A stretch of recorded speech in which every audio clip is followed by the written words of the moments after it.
Welcome to Burlap Teachers. Enjoy the video. You start by quickly assessing the stain and fabric so you know which approach won't ruin the dress. If the paint is still wet, gently lift excess with a spoon or blunt edge. Avoid rubbing it deeper.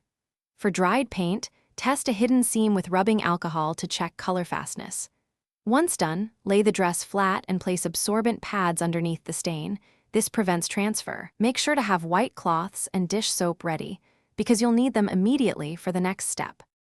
You now attack the stain methodically so the fabric survives. For water-based paint, dampen a cloth with warm water and a drop of dish soap, then blot from the edge toward the center to lift pigment. For oil-based paint, apply a small amount of mineral spirits or turpentine to a test spot first.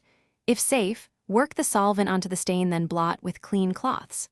Once paint softens, scrape gently with a spoon to remove flakes. Make sure to change cloth sections, often to avoid refinish by rinsing treated areas and laundering according to the care label, using a stain remover or oxygen bleach if safe. After washing, inspect before drying because heat sets remaining paint. Air dry until you confirm removal. If faint residue persists, repeat the solvent or soap steps, or take the dress to a dry cleaner and explain the paint type used. If a solvent harms the fabric during testing, stop and consult a professional. This single troubleshooting tip can prevent irreversible damage.